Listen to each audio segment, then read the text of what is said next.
नमस्कार प्यारे बच्चों, बहुत बहुत स्वागत है आप लोगों का सिंपल एजुकेशन में। दोस्तों, आज की इस वीडियो में हम लोग बात करेंगे कक्षा 6, 7 एवं 8 की 2 अप्रैल की रीडिंग कैंपेन की वर्कशीट नंबर 61 के बारे में। यह worksheet state council of educational research and training द्वारा प्रदान की गई है और यह इंग्लिश की वर्कशीट है, जिसमें हमें एक घमंडी गुलाब के बारे में बताया गया है। दोस्तों, कहा जाता है कि हमें ज़िंदगी में अपनी किसी भी बात का, किसी भी चीज़ का घमंड नहीं करना चाहिए, और यदि हम किसी बात का घमंड करते हैं तो हो सकता है कि समय परिवर्तित हो और हमारा घमंड मिट्टी में मिल जाए। ऐसी ही ये कहानी है जिसमें एक घमंडी गुलाब के बारे में बताया गया है। तो सबसे पहले हम देखेंगे कि यह वर्कशीट हमें क्या जानकारी देती है, और उसके बाद जो सवाल वर्कशीट में दिए गए हैं एक एक करके हम उन सवालों के जवाबों को जानेंगे। तो चलिए बिना वक्त जाया किए हुए हम लोग आरंभ करते हैं आज की इस वीडियो में कक्षा 6, 7 एवं 8 की रीडिंग कैंपेन की 2 अप्रैल की वर्कशीट नंबर 61 के बारे में अपना अध्ययन। The proud rose, reading instructions for student, अर्थात विद्यार्थियों के लिए पढ़ने के लिए निर्देश। Let your voice reflect the tone of the story और the personalities of the characters, अर्थात अपने आवाज़ को, उतार चढ़ाव को बनाए रखें और इस कहानी के चरित्र के हिसाब से उन्हें परिवर्तित करते रहें। डोंट रीड टू फास्ट, ज़्यादा तेज़ी से ना पढ़ें। Vary your pace too so you can pause for emphasis, अपनी आवाज़ को अलग अलग बनाए रखें, जहाँ कहीं जोर देने की आवश्यकता पड़े वहाँ आप जोर भी दे सकते हैं। दी प्राउड रोज़, घमंडी गुलाब। It was the spring season, वसंत का मौसम था। There was a beautiful red rose plant in a garden, एक बगीचे में एक सुंदर गुलाब का फूल खिला हुआ था। One rose flower on the plant was proud of its beauty, इस लाल गुलाब को अपनी सुंदरता का बहुत घमंड था। However it was disappointed that it was growing next to an ugly cactus which looked dull, dry and thorny, लेकिन इस सुंदर गुलाब को भी एक बात का दुख था कि वो एक कैक्टस के पौधे के आगे खिला हुआ था और कैक्टस का वह पौधा पूरी तरीके से सूखा बेजान था। Every day the rose would insult the cactus about its looks, हर रोज सुंदर गुलाब कैक्टस के पौधे की बेइज्जती किया करता था, उसे चिढ़ाता था। But the cactus stayed quiet, लेकिन इसके बावजूद भी कैक्टस का जो पौधा था वो शांत रहता था।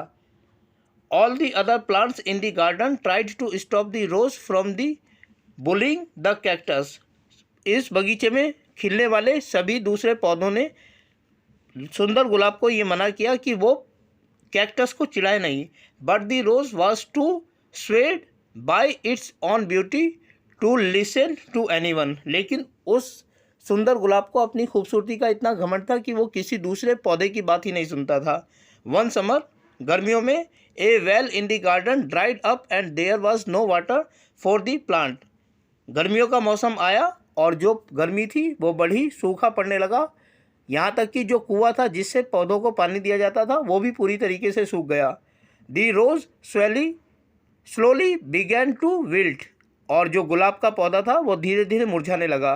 The rose saw a sparrow dip its beak into the cactus for some water, उस सुंदर गुलाब ने यह देखा कि एक चिड़िया अपनी चोंच को कैक्टस के पौधे में पानी के लिए डुबा रही है।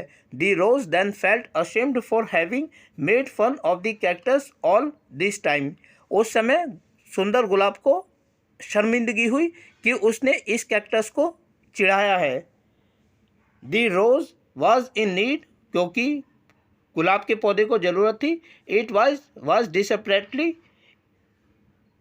इन नीड फॉर वाटर, उसको पानी की आवश्यकता थी। It went to ask the cactus, और उस गुलाब के पौधे ने कैक्टस से पूछा, I am feeling so dehydrated because of the summer, उसने कहा कि गर्मी की वजह से मैं सूखता जा रहा हूँ। The well has dried so the gardener is not watering the plants, कुएं का पानी भी सूख गया है, इस वजह से जो बागबान है वो पौधों को पानी भी नहीं दे पा रहा है। Can you give me some water that you contain in your thick skin, क्या तुम मुझे थोड़ा सा पानी दे सकते हो जिसे तुम्हें अपनी स्किन में, अपने ब्रांचेज में बचाया हुआ है। Can I also have some water, क्या मुझे भी थोड़ा पानी मिल सकता है? द काइंड कैक्टस एग्रीड, और दयालु कैक्टस ने स्वीकार कर लिया। It had plenty of water stored for the difficult summer seasons. Cactus का जो पौधा होता है उसके अंदर ये क्षमता होती है कि वह सूखे मौसम के लिए अपने आप में पानी को बचाए रख सके। It offer the rose to take as much water as it wanted.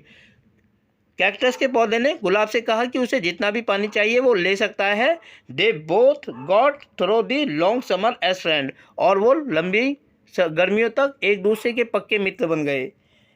Moral of the story, अर्थात इस कहानी से हमें क्या सीख मिलती है? नेवर जज someone by the way one look. हमें किसी भी व्यक्ति को इस बात से जज नहीं करना चाहिए कि वो कैसा दिखता है। तो प्यारे बच्चों, छोटी सी यह कहानी दिखाती है कि हमारी ज़िंदगी में सिर्फ सुंदरता ही एक ऐसा गुण नहीं है जिसकी वजह से हम अपने आप को घमंडी महसूस करने लगे और दूसरे लोगों को, दूसरे तत्वों को, पदार्थों को हम गलत नज़रिए से देखें। अब प्यारे बच्चों, कुछ सवाल इस वर्कशीट में दिए गए हैं जिनका जवाब हमें इस वर्कशीट के अध्ययन के आधार पर देना है। तो यहाँ क्योंकि स्थान की कमी है इसलिए यहाँ हम इन सवालों का जवाब देने में असमर्थ हैं। इसलिए अन्यत्र हम जानेंगे कि इन सवालों का जवाब हम कैसे दे सकते हैं। तो चलिए बढ़ते हैं आगे और देखते हैं ये सवाल तथा इनके जवाब। प्यारे बच्चों, उम्मीद करता हूँ कि आप लोगों को मेरी राइटिंग समझ आ रही होगी। और पहला सवाल जो है वो ये है, डू रिवर्स रीडिंग, अर्थात इस कहानी को उल्टा पढ़िए। Reading the text from the end from right to left for each line. हर लाइन को आपको उल्टा पढ़ना है, कहानी को अंत से लेकर शुरुआत तक पढ़ना है। ये कार्य आपको खुद करना है। हालांकि इसमें एक टीचर के लिए गाइडलाइंस दी गई है। A model reading by the teacher is suggested, अर्थात इस कहानी को पढ़कर पहले शिक्षक स्वयं सुनाए। इसके लिए आपको अंत से लेकर, यानी कि जब कैक्टस का पौधा गुलाब के पौधे को पानी देने के लिए अपनी स्वीकृति दे देता है, वहाँ से इसको पढ़ना है और आपको वहाँ तक आना है जहाँ स्प्रिंग में गार्डन में पौधे खिले हुए थे, फूल खिले हुए थे। तो इस प्रकार आप रिवर्स रीडिंग इस कहानी की कर सकते हैं। ये सिर्फ एक रीडिंग वर्क है, इसे आपको नोट नहीं करना है। अगला सवाल है, the story ends with a cactus agreeing to help the rose flower. इस कहानी का अंत इस बात से होता है कि कैक्टस का पौधा गुलाब के पौधे को पानी देना स्वीकार कर लेता है। Do you think there could be another end to the story? क्या आपको लगता है कि इस कहानी का कोई और भी अंत हो सकता था? Add your own twist to the story and rewrite the story in your own words. इस कहानी में ट्विस्ट बनाने के लिए आप उस अपने विकल्प को भरें और इस कहानी को एक बार फिर से लिखें। तो प्यारे बच्चों, मैंने जो कोशिश की है वो इस प्रकार है। आप इसे कॉपी कर सकते हैं, या अगर आपको लगता है कि आप अपनी तरफ से कोई दूसरा जवाब इस सवाल का देना चाहते हैं तो आप वो भी लिख सकते हैं। फिलहाल मैंने जो जवाब लिखा है वो इस प्रकार है, yes there could be another end of this story when cactus rejected और डिनाइड रिक्वेस्ट टू रोज। हाँ, इस कहानी का एक दूसरा अंत भी हो सकता है जब कैक्टस का पौधा गुलाब के पौधे के पानी देने के अनुरोध को नकार देता। कैक्टस एंड रेड रोज, इस कहानी का नाम मैंने कैक्टस एंड रेड रोज लिखा है। इस कहानी में क्योंकि हमारा कैक्टस हीरो है इसीलिए कैक्टस के पौधे को मैंने शुरुआत में लिखा है, ना कि रेड रोज को। अब देखते हैं ये कहानी क्या बनती है। In a garden a beautiful red rose was blooming and he was so proud of his beauty. एक बगीचे में एक सुंदर लाल गुलाब खिला हुआ था और उसे अपनी सुंदरता का बहुत घमंड था। But despite that red rose had a cause of disappointment, लेकिन इसके बावजूद भी उस गुलाब के पौधे के पास नाखुशी का एक कारण था। That bald dry cactus was there next of that red rose, कि इस सुंदर गुलाब के आगे एक सूखा हुआ बेजान सा कैक्टस का पौधा लगा हुआ था। Red rose always used to bullying to that cactus, और रेड रोज आमतौर पर उसका मजाक उड़ाया करता था, उसकी बेइज्जती किया करता था। But when summer came up that garden faced a problem of drought, लेकिन जब गर्मी का मौसम आया तो उस बगीचे को सूखे का सामना करना पड़ा। Even there was no water left in the well so that gardener could not water to the plants, यहाँ तक कि उस गार्डन में जो कुआं था उसमें भी कुछ पानी नहीं बचा, जिसकी वजह से वहाँ का जो बगीचे का रक्षक था, माली था, वो भी पौधों को पानी देने में असमर्थ था। Due to this all the plants were wilting, इसकी वजह से सारे जो पौधे थे वो मुरझाने लगे। In this situation, Red Rose asked the cactus to give some water which he had collected in branches.